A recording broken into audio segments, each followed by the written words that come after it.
back to the channel. This is your January 2024 soul story. If you have a sun rising or moon in the sign, then this is your reading for the month ahead. Thanks for joining me. It's Romy here. So we're going to open up into this month ahead with the energy of judgment. Now we're into Capricorn season, fellow earth signs, so it does make it a little bit easier for you to converse and just kind of get the lay of the land.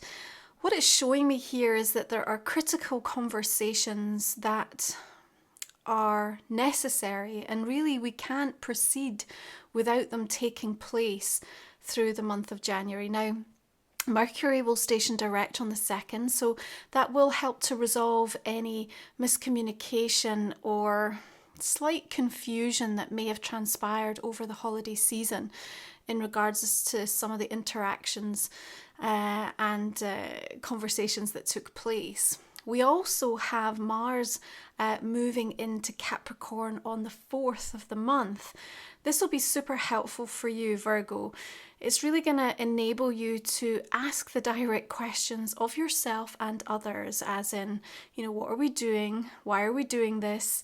Just helping you to kind of orientate towards a direction that feels, it's a little bit more resonant for you and it makes more sense to you. There's a realism that comes in when we're working with Mars in Capricorn. And there's a big focus in January around commitment. Capricorn wants us to commit to things. And, it knows what it's going to take in order to try to achieve or attain the milestone or the goal. But we also have a notable astrological shift taking place with the asteroid goddess Juno that is in your sign moving retrograde this month. Now, she's been in your sign since October, and remember, Juno also rules over commitment. So judgment is saying that there's decisions and choices that need to be made, and that this is in effect part of a reinvention and a sort of a rebirth, if you like, that, has been discussed or thought through or contemplated and working its way, if you like, into something more material in terms of a manifestation in your pathway. There may be some confusion or uncertainty as things do tug on your heartstrings a little bit, though, because Capricorn is 5th house energy for you. So the heart chakra is illuminating, but we can't stop time. And we do need to keep pressing to resolve or to find a way forward. And so early on in January, there seems to be sort of a lot of debate or, thoughtfulness around things. But when we're working with that energy of of judgment, it's kind of like there's an inevitability that's kind of arrived. And so it's not like we can put this off. It's not that we can kind of brush this under the carpet. And it's not about making situations become a crisis or, more chaotic than they need to be. But it is really about facing things and making sure that you're very aligned with what your heart is also asking of you, telling you and guiding you towards, And this time in early January, Virgo, it's not about approval. Yeah, it's not about seeking approval or doing things for the sake of approval. It's about connection and what that means for you. High Priestess tells me you already know. You already comprehend perhaps the significance or the way in which something is set to unfold. And with that guidance and that inner knowing, we can be somewhat more prepared, even though, there's a component of always sort of walking into the unknown, so to speak. Now we've got a new moon in Capricorn coming in on the 11th at 20 degrees, and Neptune and Uranus are having some conversations with this moon, which means that we're also seeking freedom, and we're also seeking experience that kind of help us to transcend and move beyond where we felt restricted or limited. It can be a helpful combination as we have that grounded realism of Capricorn, but it can also create a little bit of a tug of war and a push-pull, especially as Uranus is wanting to stir things up and shake things up a little bit. And again, this is perhaps where you may feel judged, or you may feel the impending sort of energy gathering and the momentum building. But because, Juno's going to station retrograde the next day, we can't not face this. It's imperative to your future security. Juno, of course, rules agreements, connection, like marriages, partnerships, both professional, personal, romantic. And so what goes on when we come through this retrograde energy, and this will take us to April 21st, is, we realize the areas that we feel less than satisfied. It can also be beneficial, particularly for you, with it being, your sign activated, in the sense that you might be ready to recommit to something and in fact take it further than you ever have before. But more likely, you'll also be wanting to address where you feel there's an imbalance. So it's like, okay, there's a requirement here to revisit this agreement and to change it. And that will all be centered around conversations to do with commitment and devotion, and perhaps like where you find yourself, what you think you have to offer, what you think you have available by way of resources, and just ensuring that those agreements are kind of going to support you and that you can feel comfortable and confident in moving forward with them. Otherwise, you're just going to end up over the next few weeks and getting yourself kind of bound up and sort of thinking more and more that you want to escape and you want to remove yourself from this. So January is going to be the time to address it and, like I said, have these critical conversations.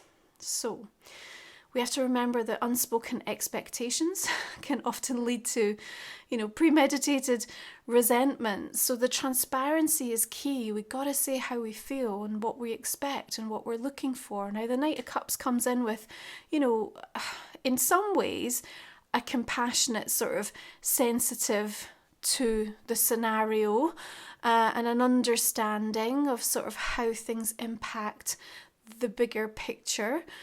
But at the same time can be a little wishy-washy when we're looking for something that's a bit more concrete.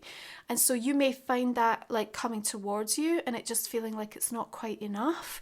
Or you yourself may be the one that's, making a tentative offer or tentatively trying to explore what could be done, what might be possible, what you feel you have available to give.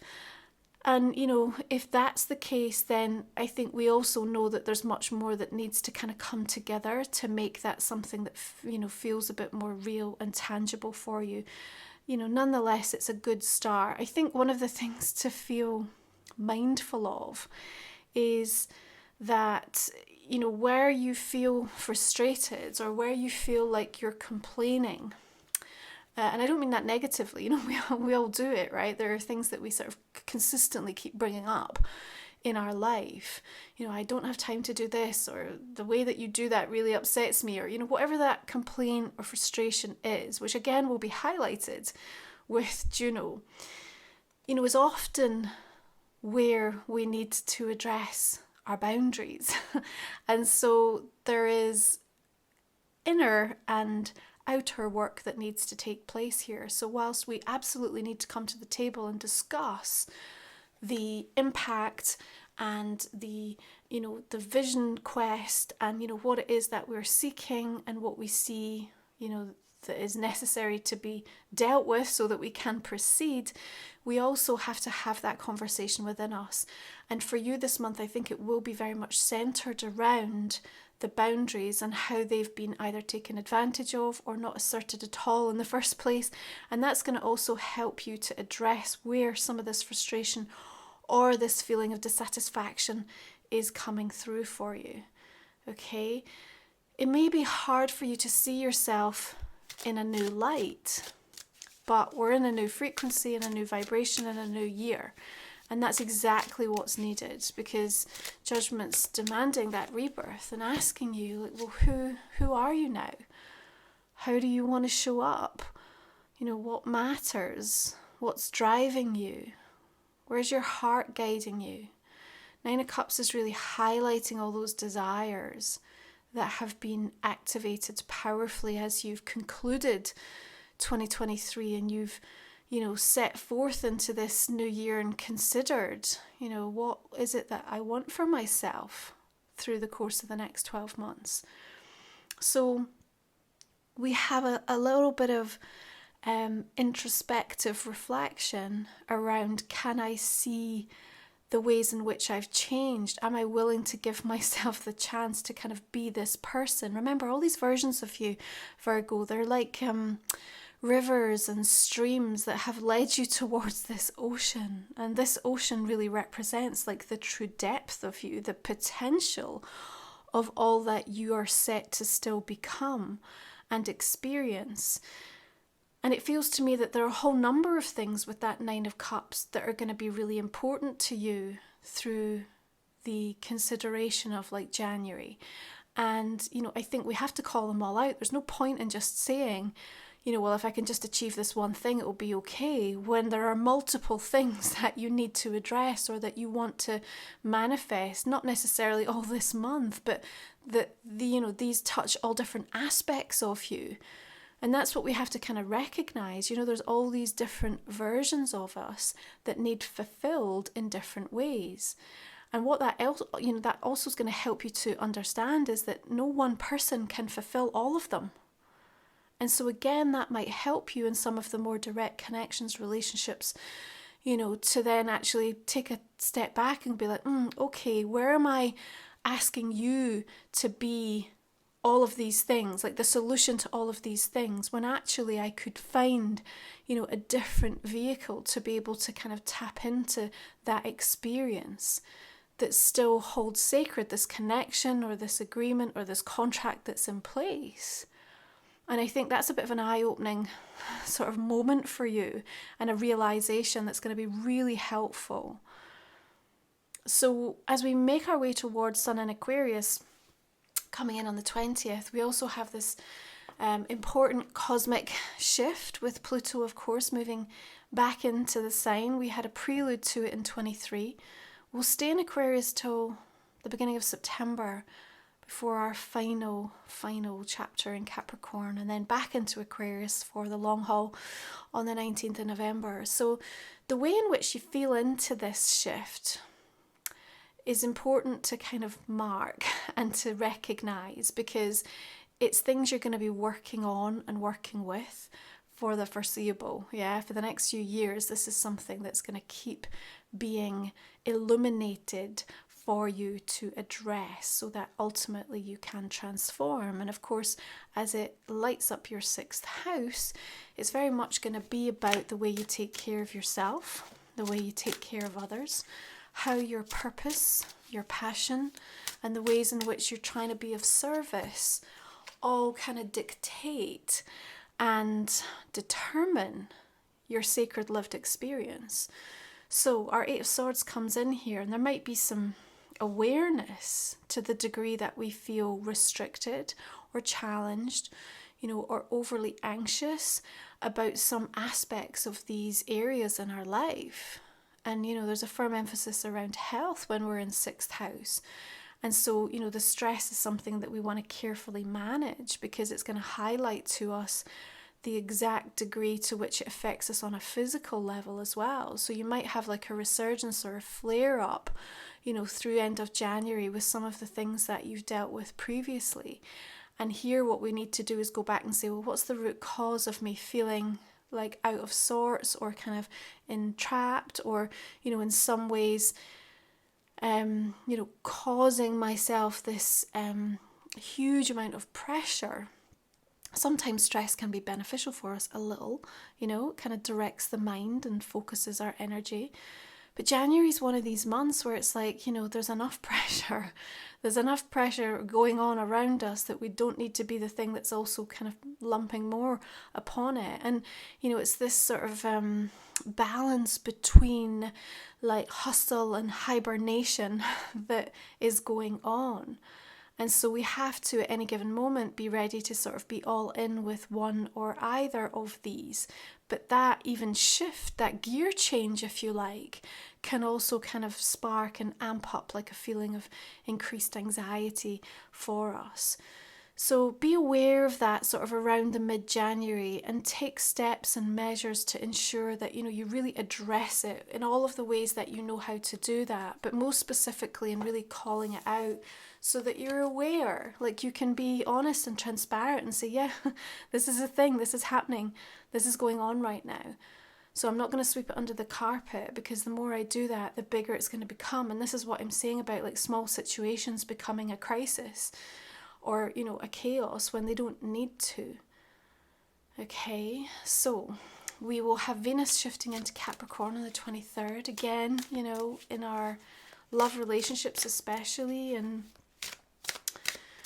the ways in which we value ourselves as well. You know, Capricorn's like, let's put the work in. Let's put the work in. Let's commit to this. Let's devote to the bigger picture that we're trying to achieve. Let's make goals that are realistic, and, you know, let's ensure that, you know, the way that we approach this is coming from a perspective that, you know, has within it the determination, but also the depth of awareness that we need. And so, you know, you've got the well coming through here, which, you know, I think is also sort of demonstrating like the source of what you keep drawing on to be able to keep showing up in that way.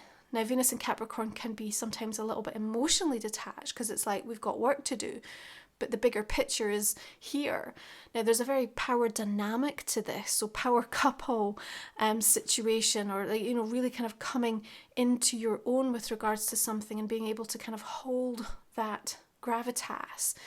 But the well softens it somewhat, and she's using her divination pendulum here to kind of read the energy, almost connect to the land, and then, you know, as we understand it to be, the well, a source of sort of community and connection, almost like calling and drawing towards you the people, the connections, the resources that you're going to need in order to help realize the thing that matters to you and what's important to you.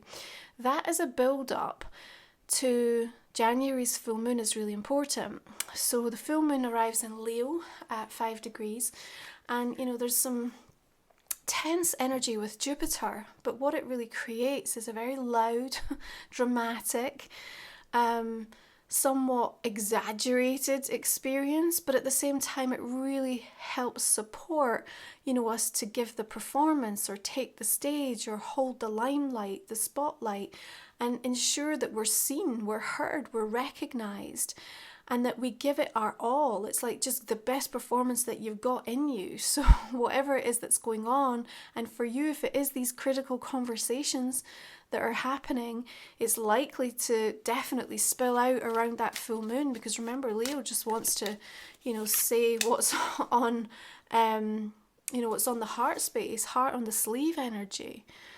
And so there's a sort of loud and proud moment, and that's something that can be super beneficial, whereas at the same time it can also have people kind of seeking attention, and it being easy to get super distracted around that time, especially if you are kind of trying to focus on what it's going to take to move something forward.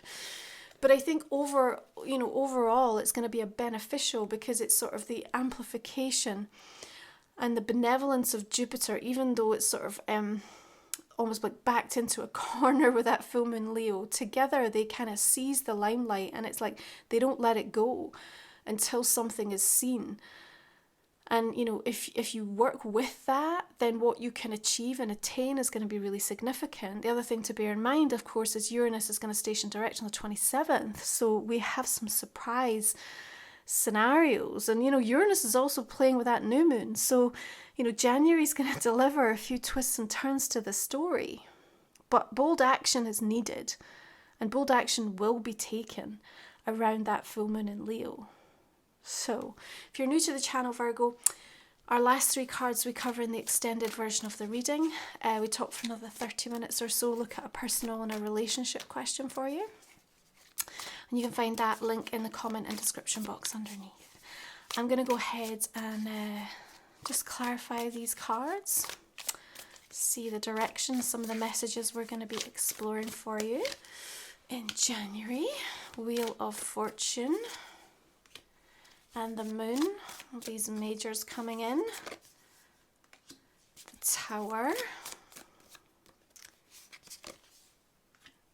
We've got the Seven of Cups and the Seven of Pentacles. Okay. Six of Cups here. Three of Swords. Okay, what about this Nine? Knight of Pentacles. What it's going to take. Emperor. Eight of Swords, Ten of Cups, family related. Eight of Cups.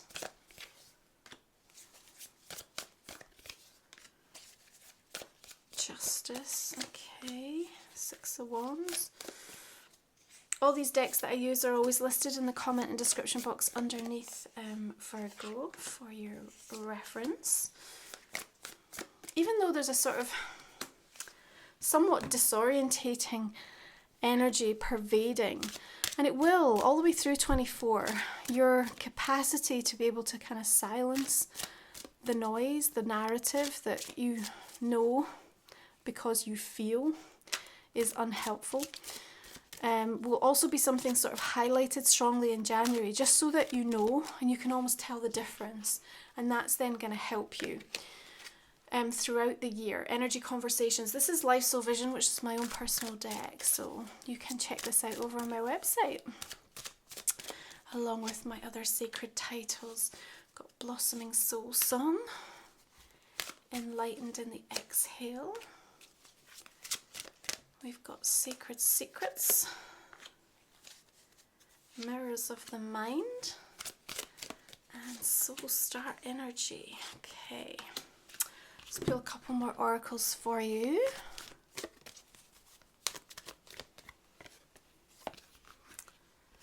Okay, we have Indecision, and then one more.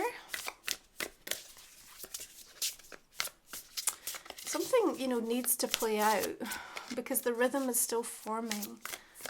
And so in the meantime, you know, especially from the sort of 20th onwards, you have to keep nourishing yourself emotionally and physically so that you are prepared. Okay, we've got the energy of survival. Virgo, thank you so much. I'm going to leave it there. I hope you'll join me for the extended. I wish you a beautiful month. You take care of you, and I'll see you again next time. Bye for now.